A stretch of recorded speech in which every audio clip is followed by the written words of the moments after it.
موجود تھے، کسی کی دروازہ لگانے کی ہمت کیسے ہو سکتی ہے؟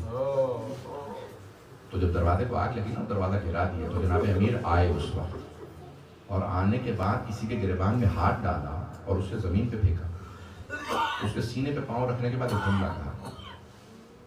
ہمارے ایک بہت بزرگ عالم دین، استاد نہیں مجھے، علامہ مجلسی کے حوالے سے ہاتھ کا حوالہ دیا، کہا زمین پہ پھینکنے کے بعد سینے پہ پاؤں رکھا، کہا اگر مجھے رسول خدا کی اجازت ہوتی نا میں تیرا قتل کر دیتا، لیکن مجھ سے پیغمبر نے وعدہ لیا تھا، یا علی میرے بعد صبر کیجیے گا، نہیں تو سب دوبارہ کافر ہو جائیں گے، یہ سب پلٹ جائیں گے اپنے ادیان پہ۔ آج انہی کی نسلوں میں مسلمان تو ہیں، چاہے جیسے بھی کلمہ گو ہوں مسلمان ہیں۔ عزیزان گرامی، امیر المومنین نے صبر کیا، کتنا صبر کیا؟ خود فرماتے ہیں میں نے اتنا صبر کیا کہ اب صبر مجھ سے پوچھتا ہے یا علی اور کتنا صبر کیجیے گا۔ مولا صبر کا پہاڑ ہے کہ پوری زندگی جناب ہے، صرف 2 سے 4 منٹ کی زحمت دوں گا کیونکہ لوہے کے لیے وقت دے رہا ہوں۔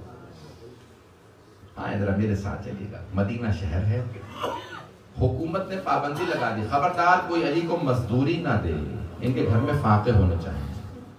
اب سمجھ میں آیا مولا یہودی کے باغ میں کیوں کام کرتے تھے، انہوں نے مزدوری دینا بند کر دیا تھا۔ مولا مدینے سے باہر جاتے ایک یہودی کے باغ میں کام کرتے، اور مولا کے سارے باغات کو، ہر چیز کو، تمام جائیداد کو چھین لیا تھا، جس مکان میں تھے بس وہیں پہ رہے۔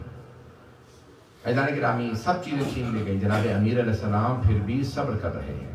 مسجد میں جاتے تو کوئی آدمی کہتا ہے یا علی کیوں آتے ہیں مسجد میں، جب ہمارے پیچھے نماز نہیں پڑھتے تو مت آیا کیجیے۔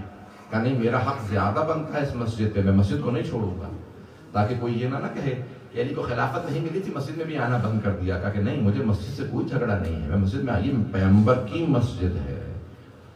لیکن ایک دن ایسا آیا کہ جناب فضہ نے آ کے جناب سیدہ سے کہا، یا کسی اور بیوی نے، جناب اسما نے، کسی نے کہا کہ بی بی ہم نے خود دیکھا ہے علی جب مدینے کی گلیوں سے گزرتے ہیں نا تو لوگ علی کو سلام نہیں کرتے۔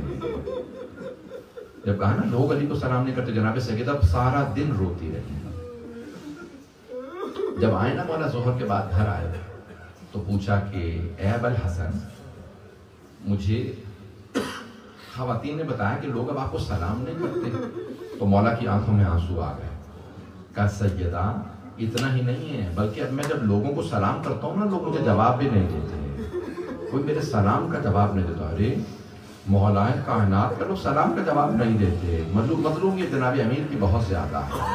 بس 2 جملوں کی طرف غور کیجیے گا، سب میرے ساتھ چلیں گے، ذرا کچھ دیر کے لیے جناب امیر کی مظلومیت کا آپ کے سامنے تذکرہ کر رہا ہوں، سن لیجیے گا۔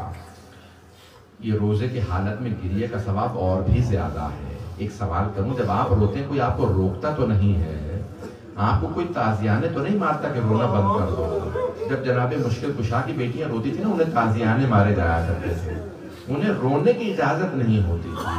اجرکم اللہ، اجرکم اللہ۔ بس 2 جملے سن لیجیے گا، تفصیل سے پڑھوں گا انشاءاللہ کل اور پرسوں کے اندر اور آگے آنے والے شبوں کے اندر، لیکن 2 جملے سنیں گے آج کہ جناب امیر علیہ السلام نے بے انتہا سختیاں دیکھی۔ جب پوچھا مولا سے کہ سب سے زیادہ سخت مصائب کون سے ہیں تو نہج البلاغہ میں ہے کہ ایک جملہ کہا جناب امیر علیہ السلام نے جناب سیدہ کی شہادت پہ، فرماتے ہیں کہ فَأَمَّا اللَّيَالِ فَمُصَحَّةٌ، آج کے بعد سے کوئی بھی رات ایسی نہیں گزرے گی جس میں میں آرام کر سکوں، ہر رات میری بے آرامی میں گزرے گی، سکون نصیب نہیں ہوگا۔ پوچھا جب چھٹے امام سے مولا کیوں ایسا کہتے تھے کہ اب مجھے کبھی سکون نہیں ملے گا؟ کہا کیونکہ جناب سیدہ کی جسم پہ 2 ایسے زخم دیکھے مولا نے، ایسے 2 زخم تھے کہ پھر مولا پوری زندگی بھلا نہیں پائے۔ کون سے 2 زخم تھے؟ کہا بائیں طرف الٹی طرف پسلیوں کے اوپر نشان تھا اور دائیں بازو پہ تازیانے کا نشان تھا۔ کہ جناب امیر علیہ السلام جب پانی ڈال رہے ہیں تو ایک مرتبہ کہتے ہیں سیدہ ٹھیک ہے مولا نے پردے ہی کے اندر دیا ہے، بیوی لباس کے اندر تھی، تو کہا سیدہ ہاتھ ہٹائیے، آپ جانتی ہیں پورے جسم پہ پانی ڈالنا واجب ہے، ذرا ہاتھ ہٹائیے۔ جیسے ہی ہاتھ ہٹایا جناب امیر کی نگاہ پڑی، ایک طرف دیکھا ایک زخم ہے، فوراً ظرف آپ زمین پہ رکھا، بلند آواز سے رونے لگے۔ جناب فضہ نے کہا کہ یا ابا الحسن، یا علی، کبھی شیر بھی رویا کرتے ہیں، مولا زندگی میں کبھی آپ کو اس بلند آواز سے روتا نہیں دیکھا۔ کہ فضہ زہرا نے مجھ سے چھپایا، زہرا کے پہلو شکستہ تھا، زہرا کی پسلیاں ٹوٹی ہوئی تھی، پھر مولا پوری زندگی آرام نہیں کر سکے۔ جب بھی آرام کرتے تو کہتے مجھے ایک ہی بات یاد آتی ہے، سیدہ کی پسلیاں ٹوٹ گئی تھی۔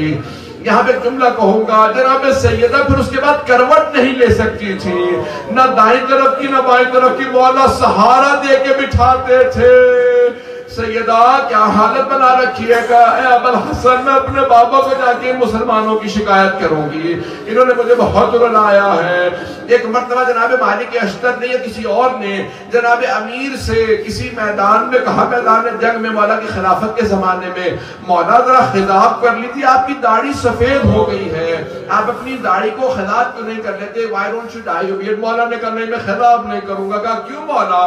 کہا خضاب انسان کی رضایت کی علامت ہے اور میں ابھی تک غم میں ہوں۔ کہا جو خضاب کرتا ہے وہ خوشی کی علامت ہے، میں غم میں۔ مولا کون سا ایسا غم ہے کہ آپ خضاب تک نہیں کرنا چاہتے؟ ارے پیغمبر نے کہا خضاب کر لینا، کر نہیں، میں ابھی تک غم میں ہوں۔ مولا کو سیدہ کا غم نہیں بھولتا۔ وہ علی جنہوں نے خیبر کا در اکھاڑا، کبھی نہیں کہا میری کمر ٹوٹ گئی۔ وہ علی جنہوں نے مرحبا حارث اندر کو مارا، کبھی نہیں کہا میری کمر ٹوٹ گئی، لیکن نہ جانے کیسا لاشا اٹھایا۔ ایک مرتبہ کہا یا رسول اللہ میری کمر ٹوٹ گئی۔ الا لعنت اللہ علی القوم الظالمین وسيعلم الذین ظلموا أي منقلب ينقلبون۔ بس بھئی دو جملے دعا کی، پروردگارا واسطہ اس امیر کا جنہوں نے کبھی بھی یتیم بچوں کو روتا برداشت نہیں کیا۔ مولا کبھی کسی یتیم بچے کو روتا برداشت نہیں کرتے تھے۔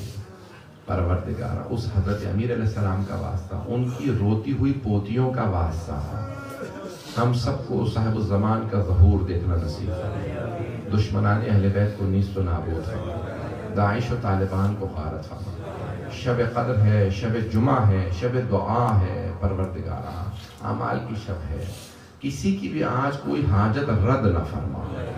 زندگی میں ہم سب کو جناب امیر کی بار بار زیارت نصیب فرما، قبر میں، صراط پہ، میزان میں، آخرت میں جناب امیر کی شفاعت نصیب فرما۔ ربنا تقبل منا انك انت السميع العليم بحق محمد وآله الطيبين الطاهرين المعصومين۔